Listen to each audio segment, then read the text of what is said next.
तो last episode में हमने देखा था कि शिन उस मेयर के किडनैपर सॉन्ग से मिलने जाता है, उससे बात करता है और ऑफिसर से नेगोशिएशन के लिए कहता है कि वो दोनों के बीच में बात करेगा। फिर वो सीन दिखाया जाता है जब वो सॉन्ग से बात कर रहा था कि तुमने ये अपने भाई के लिए किया है ना, लेकिन तुम्हारी माँ तुम्हारे लिए परेशान हो रही होगी। अगर उन्हें पता चलेगा कि तुम यहाँ पर ये सब कर रहे हो तो उन्हें कैसा लगेगा। लेकिन वो अपनी बात पे अड़ा था, कहता है कि यहाँ से चले जाओ। शिन को बताता है कि मैंने यहाँ पर बॉम्ब लगाया है और मेरे पास रिमोट है, एक ही झटके में ये सब ब्लास्ट हो जाएगा। लेकिन शिन अपनी तरफ से पूरी कोशिश करता है कि उसे कन्विंस करता है। कहता है कि जब मुझे इतनी जल्दी इस जगह का पता चल गया है तो पुलिस भी कभी भी यहाँ पहुंच सकती है। तुम्हारे पास कोई और चॉइस नहीं है, तुम मुझसे बात कर सकती हो और मैं वो बात उन तक पहुंचा दूंगा। अब ऐसे में वो बात करने के लिए मान जाता है। और फिर जब पुलिस और बाकी ऑफिसर्स वहाँ पहुंचते हैं तो शिन योंगसू को बताता है कि अगर तुम मेयर को जिंदा चाहते हो तो तुम्हें मुझसे डील करनी होगी। तभी फिलिप वहाँ पहुंच जाता है और जब वो बॉम्ब की बात करते हैं तो वो भी समझ जाता है कि सॉन्ग के घर से जो अमोनियम नाइट्रेट और पेट्रोल मिला था वो उसी के लिए था, उसने उससे बॉम्ब बनाया।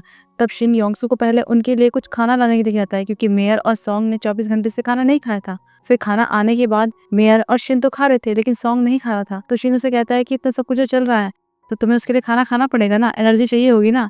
शिन को उसकी माँ से पता चला था कि 3 साल पहले उसके भाई की कैंसर से मौत हो गई थी और ये खाना भी उसने उसका फेवरेट ही मंगवाया था जो उसे पसंद था। फिर मेयर से पूछता है कि आपने सब क्या किया, लेकिन वो कहता है कि मुझे कुछ नहीं पता, मैंने कुछ नहीं किया। तो सॉन्ग उस पर चिल्लाता है और बताता है कि फैक्ट्री से निकलने वाला जो कचरा था जहरीला, उसकी वजह से मेरे भाई की मौत हुई थी। यहाँ तक कि हमारे 3 पड़ोसी भी मर गए थे।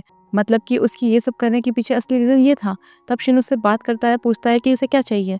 फिर जब अपनी शर्त बता देता है तो शिन वो योंगसू को बताता है उसने 3 शर्त रखी थी। पहले की ये कि वो कंपनी और गवर्नमेंट अपनी गलती को एक्सेप्ट करे और विक्टिम को प्रॉपर कॉम्पनसेट करे। जिन लोगों ने ये किया है उन्हें भी सजा मिलनी चाहिए और ये कि मीडिया में इस केस की डिटेल को पब्लिक कर दे, मतलब सबको पता चले कि उन्होंने क्या काम किया था।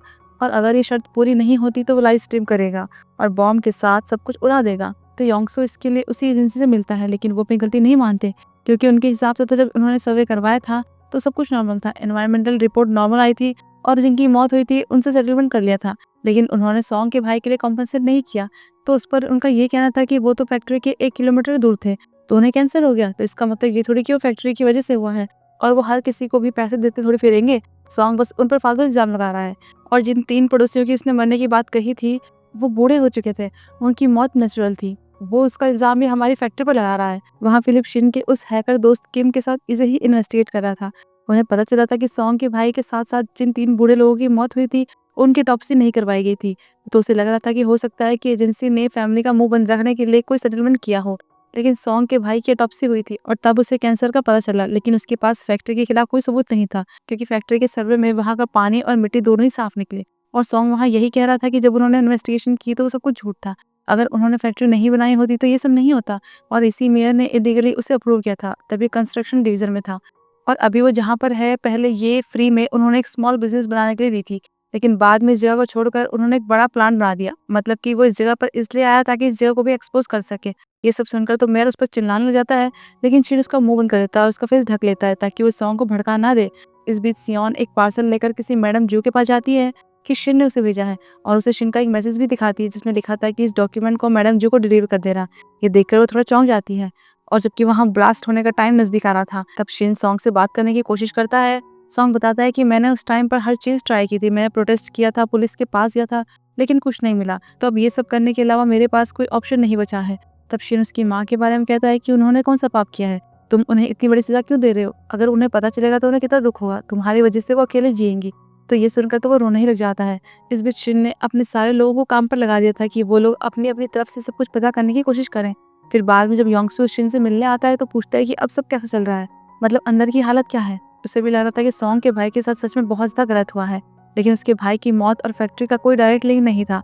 लेकिन अगर डिप्टी मेयर और प्लान का सीईओ उसे पैसे दे दे और उसे माफी मांगे तो क्या वो मान जाएगा। ये सुनकर सॉन्ग अंदर से चिल्लाने लगता है कि तुम लोग पैसे से मुझे खरीदना चाहते हो, क्या मेरे भाई को वापस कर दोगे। और उन्हें सजा देने के लिए कह रहा था। कहता है कि जिन्होंने गलत किया है उन्हें सजा मिलनी चाहिए। ऐसे में योंगसू उसकी माँ को यहाँ लाने के लिए कहता है कि वो उससे बात करे, शायद वो मान जाए। लेकिन शिन मना करता है कि उन्हें इन सब से दूर रखना और फिर ये बताता है कि अगर सॉन्ग की डिमांड पूरी नहीं हुई तो जल्द ही लाइव स्ट्रीम कर देगा। अगर मीडिया तक ये बात पहुंच गई तो उनके लिए सब हैंडल करना मुश्किल हो जाएगा। और वहाँ किम ने फिलिप के कहने पर कुछ सीक्रेट इन्फॉर्मेशन निकाली थी। तो ये देखकर तो पहले वो बहुत इंप्रेस होता है, कहता है कि आप तो कमाल के हो, आपको तो एक हैकर होना चाहिए था। तो बताता है कि मैं और शिन पिछले 15 साल से साथ में हैं और हमने बहुत सारे केसेस हैंडल किए हैं। एक बार तो ईरान वॉर के बाद उन्होंने यूएस ऑफिसर के साथ एक डील भी की थी। वो बताता है कि शिन गवर्नमेंट का एक बहुत ही ज़्यादा इंटेलिजेंट और बेस्ट नेगोशिएटर था। आज तक वो किसी भी मिशन में फेल नहीं हुआ है। तो इससे तो फिलिप बहुत ज़्यादा शॉक्ड होता है, कहता है कि फिर वो फ्राइड चिकन की शॉप क्यों चला रहे हैं। अब ये सुनते ही किम बहाना बनाकर वहाँ से भाग जाता है, और जबकि वहाँ पर ऑफिसर्स के बीच डिस्कशन चल रहा था कि अगर सॉन्ग लाइव स्ट्रीम कर देगा तो सब कुछ खत्म हो जाएगा। इसलिए ऑफिसर का कहना था कि उन्हें ड्रोन के जरिए पहले लोकेशन पता करनी चाहिए और पीछे से जाकर सॉन्ग पर अटैक कर देना चाहिए। लेकिन योंगसू मना करता है कि ऐसा नहीं कर सकते, क्योंकि ऐसा करने से हो सकता है कि और मुसीबत ना बन जाए, और शिन ने कहा है कि वो नेगोशिएट कर रहा है। तो ऑफिसर कहते हैं कि उस पर इतना भरोसा करना ठीक नहीं है, वैसे भी वो उसकी साइड से बात कर रहा है। तो योंगसू कहता है कि वो कभी भी फेल नहीं हुआ है, इतने सारे मिशन में एक बार भी नहीं, वो हर किसी को बचाता है और हमें तो खुश होना चाहिए कि वो इस पर काम कर रहा है। और उसने कहा है कि इंटरनेट और लाइव स्ट्रीम को कट कर दो ताकि सॉन्ग को उस बारे में पता ना चले, और वो ऐसा ही करते हैं। उस एरिया के 10 किलोमीटर की रेडियस में इंटरनेट एक्सेस को ब्लॉक कर देते हैं और उन्हें जल्दी करना होगा क्योंकि 2 घंटे बाद वो बम ब्लास्ट हो जाएगा। कि तभी फिलिप वहाँ आता है, उसे कुछ ज़रूरी इन्फॉर्मेशन मिली थी और वो शिन को कुछ बताना चाहता था, इसलिए योंगसू उसे उसके पास लेकर जाता है और वो बताता है कि जिसने उस प्लांट की एनवायरमेंटल रिपोर्ट दी थी उसकी वाइफ कैलिफोर्निया में एक फ्लावर शॉप चलाती है। तो वहाँ पर एक फर्टिलाइजर कंपनी से पैसा भिजवाया गया था, और उस एनवायरमेंटल रिपोर्ट के आने के ठीक महीने बाद उसकी सास को एक गवर्नमेंट प्रोजेक्ट मिला। उस प्रोजेक्ट की बोली के बारे में इसे 3 लोगों को पता था, मेयर को, डिप्टी मेयर को और सिलेक्शन चीफ को, यानी कि वो एनवायरमेंटल रिपोर्ट फेक थी और इसके बदले फर्टिलाइजर प्लांट से उन्हें रिश्वत मिली थी, और ये मेयर की जानता था, इसलिए उसने बात छुपाई। तो अगर वो उस रिश्वत को प्रूव कर दे तो एनवायरमेंटल रिपोर्ट भी इनवैलिड हो जाएगी, तो सच्चाई सबके सामने आ जाएगी। लेकिन तब शिन उसे बताता है कि अब सॉन्ग कुछ भी नहीं बता रहा है, क्योंकि शायद उसे ये लग गया है कि मैंने तुम्हें इसके बारे में इन्फॉर्मेशन दे दी है, तो अब वो मुझ पर भरोसा नहीं कर रहा है। इसलिए वो कहता है कि अगर मैं इसके बाद नेगोशिएशन के लिए बाहर नहीं आऊँगा तो पावर कट कर देना, मतलब कि वो अब अपनी जान दांव पे लगाने वाला है। फिर वो अंदर चला जाता है और बाहर ये दोनों वेट कर रहे थे। जब बम ब्लास्ट होने में सिर्फ 35 मिनट बचे थे तब योंगसू पावर कट करवा देता है। फिर बाद में जब ब्लास्ट होने के लिए सिर्फ 5 मिनट रह गया था तो सब लोग बाहर उनका वेट कर रहे थे। फिर वो देखते हैं कि शिन मेयर को बाहर लेकर आ जाता है, लेकिन उनके साथ सॉन्ग नहीं था। शिन उन्हें बताता है कि नेगोशिएशन फेल हो गया है और उसने आने से मना कर दिया है, पर अचानक से फिर वो वापस से उसे लेने के लिए जाता है, और जैसे ही वो लोग अंदर जाने के लिए दरवाजे तक पहुंचते हैं कि एकदम से ब्लास्ट हो जाता है, यानी कि सॉन्ग अंदर ही रह गया। पर इन्हें ज्यादा चोट नहीं आई थी। फिलिप को तो सॉन्ग के लिए बुरा लग रहा था कि उसने सच बाहर लाने के लिए कितना कुछ किया, लेकिन उसे क्या मिला। फिर सबके जाने के बाद ऑफिसर शिन के लिए कहता है कि क्या ये है वो नेगोशिएटर, लेकिन मैंने तो सुना था कि ये सबको बचाता है, पर सॉन्ग को तो नहीं बचा पाया। और जो बम ब्लास्ट हुआ था उसमें उन्हें सॉन्ग का कोई नामो निशान नहीं मिला, मतलब कि उसकी हड्डियां तक नहीं बची। तो ये सुनकर योंगसू को कुछ शक होता है, क्योंकि ऐसा आज तक हुआ नहीं था कि कभी कोई मरा हो। वो समझ आता है कि शिन ने कुछ तो चालाकी की है। फिर अगले दिन शिन किम से मिलने जाता है और उसे शक हो गया था कि शायद उसने उसे इस मामले में जानबूझकर घसीटा, शायद वो सॉन्ग के लिए ही काम कर रहा था, इसलिए गुस्सा करता है कि मेरे फेस पे चोट लग गई है और मैं उस ब्लास्ट में मर सकता था। फिर यहाँ हमें दिखाया जाता है कि फिलिप ने जो डॉक्यूमेंट मैडम जू के लिए भेजे थे उसमें सॉन्ग के बारे में इन्फॉर्मेशन थी। वो फिर सॉन्ग की मॉम से मिलने गई, उनसे बात की, और वहाँ जब मेयर का फेस ढका हुआ था तब शिन ने सॉन्ग को बताया था कि उसके पास मेयर के खिलाफ प्रूफ है और अभी वो सॉन्ग को बचाना चाहता है, इसलिए उसने ये बॉम्ब ब्लास्ट करवाया ताकि सबको लगे कि वो मर गया है, लेकिन उससे पहले ही उसने उसे पीछे से भगा दिया था।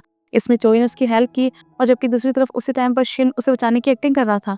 फिर नेक्स्ट देखते हैं कि मैडम जू ने सॉन्ग और उसकी माँ के देश से बाहर जाने की पूरी प्लानिंग कर ली थी ताकि वो एक नई और अच्छी लाइफ शुरू कर सके। मतलब शिन ने अपनी बात रखी कि वो कभी किसी को मरने नहीं देता। वो खुश था कि इतना सब कुछ होने के बाद अब सब कुछ ठीक हो गया है।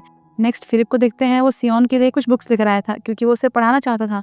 उसे बताता है कि वो वीकेंड पर 2 घंटे उसे पढ़ाएगा। वो भी मान जाती है और कहती है कि क्लास के बाद मैं तुम्हें इसके बदले राइडिंग सिखाऊंगी। ये सुनकर तो वो बहुत खुश होता है। फिर हमें मैडम जू को दिखाया जाता है और तब पता चलता है कि आखिर उन्होंने शिन की हेल्प क्यों की, क्योंकि 15 साल पहले एक आदमी ने स्कूल में उसकी बेटी को किडनैप कर लिया था और तब शिन ने उससे नेगोशिएशन किया था। लेकिन उसी टाइम दूसरी तरफ उसके बेटे को एक आदमी ने पकड़ लिया था और चाकू की नोक पर डरा रहा था। तब चोई वहाँ था और वो उस आदमी से बात करने की कोशिश कर रहा था। शिन की वाइफ उसे कॉल कर रही थी, लेकिन उसने उठाया नहीं क्योंकि वो तो वहाँ पर उस बच्ची को बचा रहा था, और वो उस बच्ची को बचा भी लेता है। लेकिन तब उसे पता चलता है कि जब वो यहाँ पर बिजी था उस बीच उसके बेटे को किसी ने मार दिया। उसकी वाइफ उस पर बहुत गुस्सा करती है कि तुमने हमारे बेटे को मार दिया, क्योंकि उसे नहीं पता कि वो कहाँ बिजी था। वो तो अपनी तरफ से कॉल की जा रही थी, और बस इसी बात का चोई को गिल्ट था कि उसकी आंखों के सामने शिन के बेटे की मौत हो गई। वो कुछ नहीं कर पाया, इसलिए वो उसकी हेल्प करने से मना नहीं करता था। और मैडम जू ने शिन को बताया था कि वो किडनैपर जिसने उसकी बेटी को किडनैप किया था वो उसके एक्स हस्बैंड से बात करना चाहता था। शायद उसके पति ने उस किडनैपर का कोई नुकसान किया होगा। तब शिन ने उससे कहा था कि उसकी बेटी को सेफ रखने के लिए उसे कुछ टाइम तक अब्रॉड भेज देना चाहिए, और तब उसने अपनी बेटी की एक फेक आईडी बनाई थी। वो पहले भी ऐसा कर चुकी थी, इसलिए शिन ने सॉन्ग और उसकी माँ के लिए भी उससे फेक नाम से एक पासपोर्ट बनवाए ताकि पुलिस को उनकी लोकेशन का पता ना चल पाए और वो शांति से यहाँ से बाहर जा सके। फिर बाद में शिन को देखते हैं कि वो रेस्टोरेंट में सफाई कर रहा था। तब फिलिप से कहता है कि तुम्हें सियोन पसंद है ना। वो मना करता है कि ऐसा तो कुछ भी नहीं है। तो कहता है कि तुम उसे फ्री लेसन दे रहे हो और दिन भर ट्यूशन करते रहते हो, लेकिन वो फिर भी मना करता है कि मैंने ऐसा कब किया। तो वो कहता है कि सीसीटीवी फुटेज दिखाऊं, तब मानोगे। ये सुनकर तो वो उसे बाय करके फटाफट निकल जाता है, लेकिन वहाँ पर वो एक बुक भूल गया था तो शिन उसे वापस देने के लिए जाने लगता है कि तभी योंगसू वहाँ आता है और उसे बताता है कि हमने सॉन्ग के केस को बंद कर दिया है। शिन उसे बॉम्ब ब्लास्ट का रिमोट दिखाता है, यानी कि वो ब्लास्ट उसने ही किया था। योंगसू भी अब समझ आता है। उस तक भी सॉन्ग और उसकी माँ के एयरपोर्ट से जाने वाली फोटो पहुंच गई थी, तो उसे भी पता चल गया था कि ये सब शिन के काम है। उस पर गुस्सा करता है कि मतलब तुमने मेरा इस्तेमाल किया, तुमने वहाँ के सारे टावर बंद करवा दिए, पावर कट करवाया ताकि वहाँ से सॉन्ग को भगा दो। वो कहता है कि मैंने वो सॉन्ग के लिए नहीं, उसकी माँ के लिए किया। उन्होंने पहले अपने बड़े बेटे को खो दिया था, अगर अपने छोटे बेटे को भी खो देती तो उनका क्या हाल होता। एक क्राइम कोई भी भूल जाता है, लेकिन जब एक माँ अपने बेटे को खो देती है उसे नहीं भूल सकती, चाहे कितना ही टाइम क्यों ना हो जाए। इस बीच हम एक आदमी को भी देखते हैं जो कि शिन पर नजर रहा था, उसे फॉलो करते हुए उसकी शॉप तक आ गया था और यहीं पर ये एपिसोड खत्म होता है। तो फिर मिलते हैं अगले एपिसोड में।